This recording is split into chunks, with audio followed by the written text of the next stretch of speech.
Hello, folks, and welcome back. It's bad enough when a young person, or anyone for that matter, loses his or her own life due to an accident. It's another thing entirely when it's intentional. And another thing still when a liberal intentionally runs down a teen simply for being conservative. Now, if you're a conservative out there, I know exactly what you're thinking. You're thinking to yourself, well, no one's going to care if it's a conservative, even if they decide to report it, right? Well, a few places actually did report it, and we're going to get to what they had to say here in a minute. Now, take a step back here. If the political parties were reversed, you would be hearing this all over the news, on every news station for months to come. You would be hearing about how all conservatives, are the bane of everyone's existence. How conservatives, each and every one of us, are the spawn of Satan incarnate. If a conservative did something even remotely close to this, we would be charged with a hate crime. We would be used as a tool for the political left, prejudged before the actual trial, and convicted in the court of public opinion as a right-wing extremist, a white nationalist, child killer, etc., etc., etc. But as usual, it's relatively quiet. You don't hear about it all over the place because it doesn't fit the current political narrative that they want pushed. And what the hell, it's just another conservative dead, right? No great loss here. Well, we here at the Vision of Veritas channel are sick and tired of the hypocrisy. It's absolutely astounding. And this is yet another person's young life lost, not due to an accident, but due to a deranged liberal looking to mow down a young conservative because he lost an argument. We'll get to that in a little bit here. New developments tonight in the death of a teenager at a Foster County street dance. According to court papers, it wasn't an accident, but they say a politically motivated attack. WDAY News reporter Matt Henson broke the story for you online today. He joins us live tonight for why the driver confessed to police. Matt?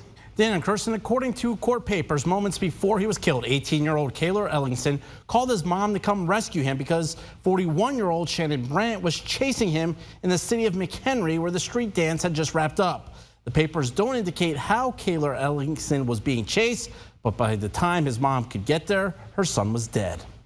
I don't understand the differences. 41-year-old Shannon Brandt had a tough time understanding the charges against him, vehicular homicide and leaving the scene of a deadly accident. He's actually the one that called 911 to report the crash.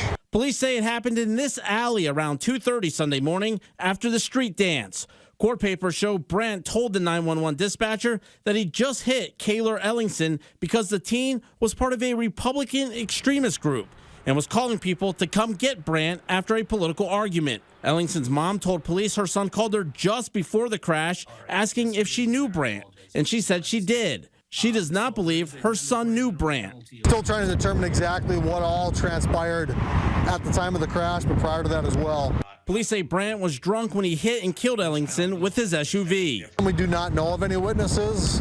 We still are making attempts to interview potential witnesses from the street dance, people that were present prior to the crash happening. A judge ordered Brandt held on $50,000 cash, which he objected, saying he's not a flight risk. I have a job and a life and a house and things that I don't exactly want to see, go by the wayside.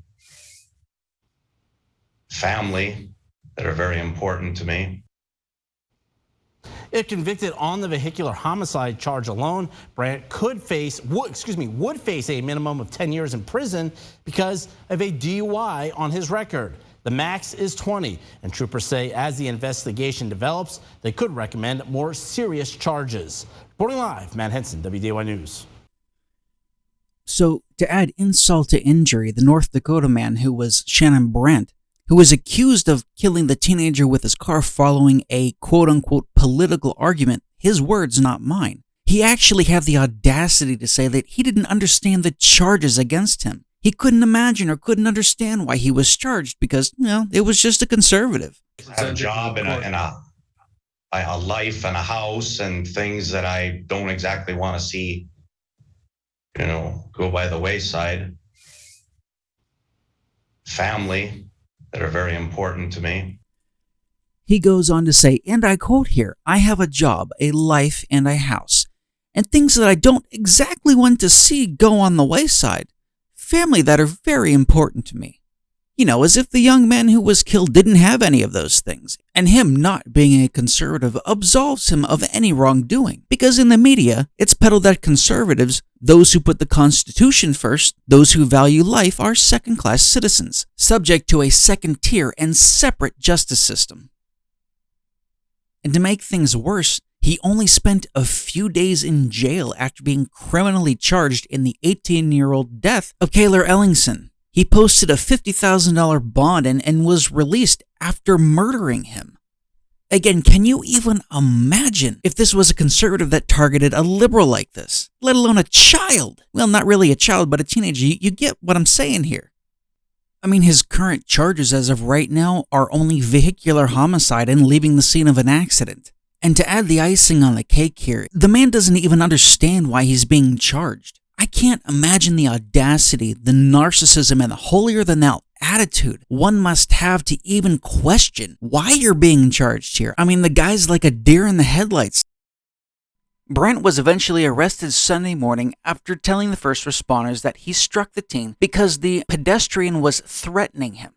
Because, after an argument, you always get into your truck and run over the individual you're having the argument with because you're feeling threatened. He alleges that the victim called some people and, Brent was afraid that they were going to come and get him. So once again, he decides to get into his vehicle, his truck in particular, and mow him down, to stop the threat here, instead of just driving away if he truly was being threatened, like any normal individual of rational sound mind would have done.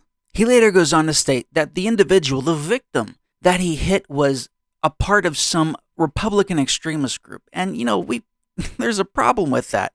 Because we all know simply being a conservative, someone who understands and values the sacrifices of our fathers and forefathers, that in and of itself is enough to be labeled a conservative extremist. So let me take a stab at what I actually think happened here. The 18-year-old man, Cayler Ellingson, got into an argument with Brandon. And because Ellingson probably wiped the floor with him as far as the political argument is concerned, he probably used what we call facts, logic, and reason. Brandon probably couldn't take it. And simply instead of walking away, getting in your vehicle, and driving on home like a normal, rational person would, he felt it necessary to murder him. And, once again, thought that there would be absolutely no consequences to his actions. And we can assume this because of the way he acted at the police station. He could not, he could not believe he was being charged with anything. Because, that's just the normal thing to do, run over somebody after an argument. And because he has a family to get back to, and the 18-year-old doesn't, well, it doesn't really matter. It's a terrible shame. A young man, a conservative man, his life ended in an instant over something that probably commonly happens every day to most of us. We all get in arguments. We're all passionate about our beliefs. While nothing can or will ever bring Cayler back, I certainly hope that Brent is charged to the fullest extent of the law. Not only charged, but prosecuted as well.